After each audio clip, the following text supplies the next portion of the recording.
नमस्कार दोस्तों, स्वागत है आपका हमारे YouTube चैनल शर्वरी के कथारंग में।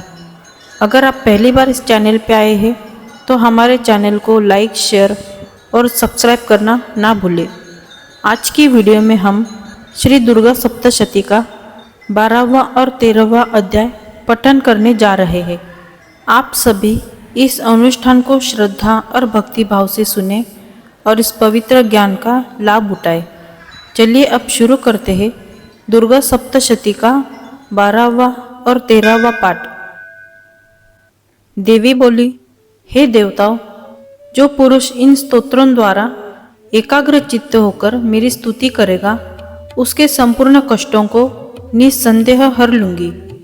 मधुकैटभ के नाश, महिषासुर के वध और शुंभ तथा निशुंभ के वध की जो मनुष्य कथा कहेंगे, मेरे महात्म्य को अष्टमी, चतुर्दशी व नवमी के दिन एकाग्र चित्त से भक्तिपूर्वक सुनेंगे, उनको कभी कोई पाप न रहेगा। पाप से उत्पन्न हुई विपत्ति भी उनको ना सताएगी। उनके घर में दरिद्रता ना होगी और ना उनको प्रिय जनों का बिछोह होगा। उनको किसी प्रकार का भय न होगा। इसीलिए प्रत्येक मनुष्य को भक्तिपूर्वक मेरे इस कल्याणकारक महात्म्य को सदा पढ़ना और सुनना चाहिए। मेरा यह महात्म्य महामारी से उत्पन्न हुए संपूर्ण उपद्रवों को एवं 3 प्रकार के उत्पातों को शांत कर देता है। जिस घर व मंदिर में या जिस स्थान पर मेरा यह स्तोत्र विधि पूर्वक पढ़ा जाता है, उस स्थान का मैं कभी भी त्याग नहीं करती और वहाँ सदा ही मेरा निवास रहता है। बलिदान, पूजा, होम तथा महोत्सवों में मेरा यह चरित्र उच्चारण करना तथा सुनना चाहिए। ऐसा हवन या पूजन मनुष्य जानकर या बिना जाने करे, मैं उसे तुरंत ग्रहण कर लेती हूँ।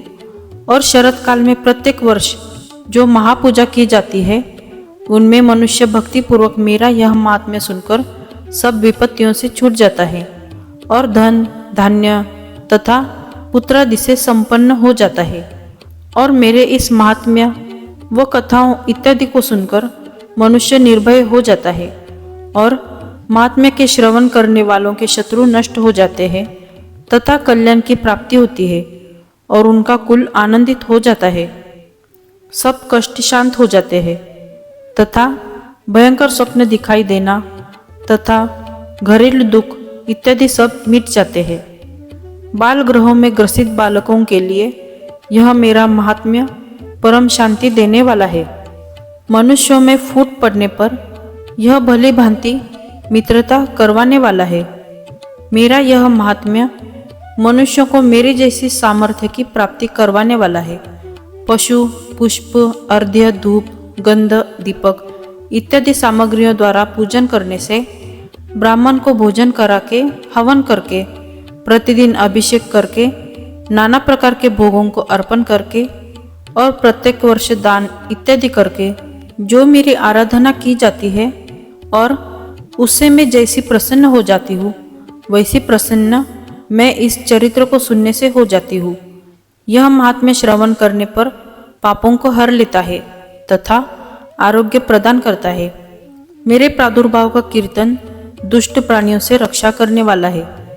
युद्ध में दुष्ट दैत्यों का संहार करने वाला है।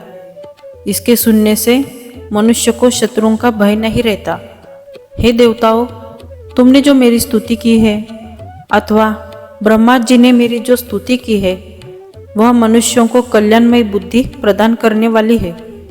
वन में सूने मार्ग में अथवा दावानल से गिर जाने पर, वन में चोरों से घिरा हुआ या शत्रुओं द्वारा पकड़ा हुआ, जंगल में सिंहों से, व्याघ्रों से या जंगली हाथियों द्वारा पीछा किया हुआ, राजा के क्रुद्ध हो जाने पर, मारे जाने के भय से, समुद्र में नाव के डगमगाने पर, भयंकर युद्ध में फंसा होने पर, किसी भी प्रकार की पीड़ा से पीड़ित, घोर बाधाओं से दुखी हुआ मनुष्य मेरे इस चरित्र को स्मरण करने से संकट मुक्त हो जाता है। मेरे प्रभाव से सिंह, चोर या शत्रु इत्यादि दूर भाग जाते हैं और पास नहीं आते। महर्षि ने कहा, प्रचंड पराक्रम वाली भगवती चंडिका यो कहने के पश्चात सब देवताओं को देखते ही देखते अंतर्धान हो गई और संपूर्ण देवता अपने शत्रुओं के मारे जाने पर पहले की तरह यज्ञ भाग का उपभोग करने लगे। उनको अपने अधिकार फिर से प्राप्त हो गए तथा युद्ध में देवताओं के शत्रुओं शुंभ व निशुंभ के देवी के हाथों मारे जाने पर बाकी बचे हुए राक्षस पाताल को चले गए। हे राजन, इस प्रकार भगवती अंबिका नित्य होती हुई भी बार बार प्रकट होकर इस जगत का पालन करती है, इसको मोहित करती है, जन्म देती है और प्रार्थना करने पर समृद्धि प्रदान करती है। हे राजन, भगवती ही महाप्रलय के समय महामारी का रूप धारण करती है और वही संपूर्ण ब्रह्मांड में व्याप्त है।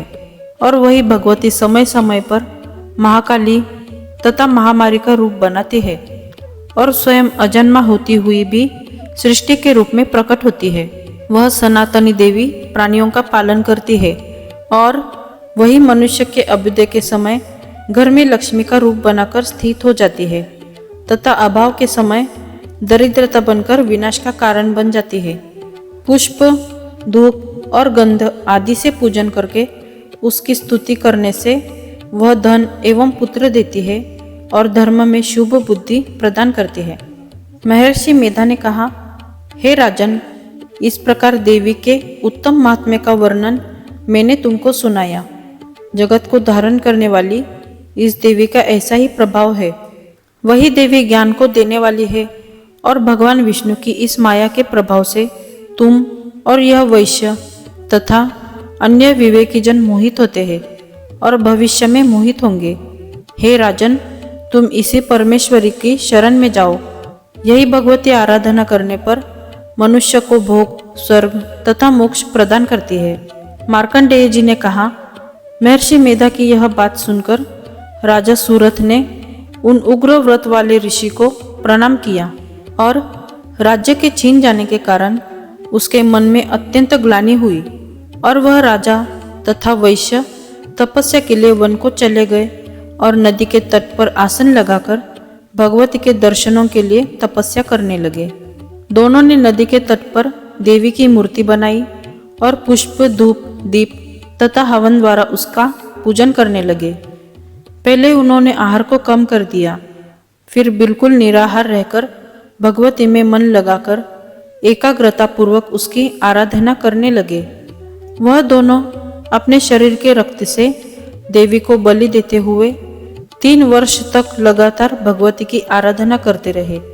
3 वर्ष के पश्चात जगत का पालन करने वाली चंडिका ने उनको प्रत्यक्ष दर्शन देकर कहा।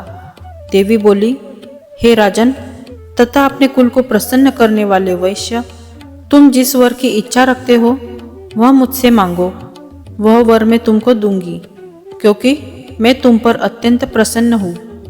मार्कंडेय जी कहते हैं, यह सुन राजा ने अगले जन्म में नष्ट न होने वाला अखंड राज्य और इस जन्म में बलपूर्वक अपने शत्रुओं को नष्ट करने के पश्चात अपना पुनः राज्य प्राप्त करने के लिए भगवती से वरदान मांगा।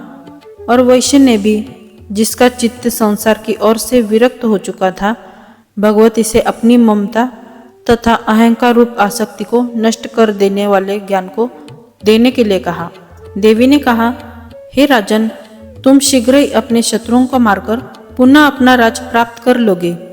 तुम्हारा राज्य स्थिर रहने वाला होगा।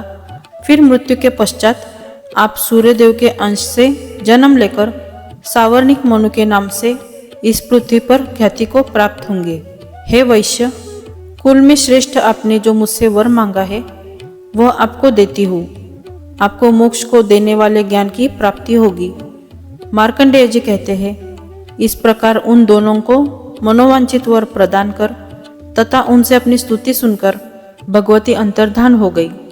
और इस प्रकार क्षत्रियों में श्रेष्ठ वह राजा सूरथ भगवान सूर्यदेव से जन्म लेकर इस पृथ्वी पर सावर्णिक मनु के नाम से विख्यात हुए।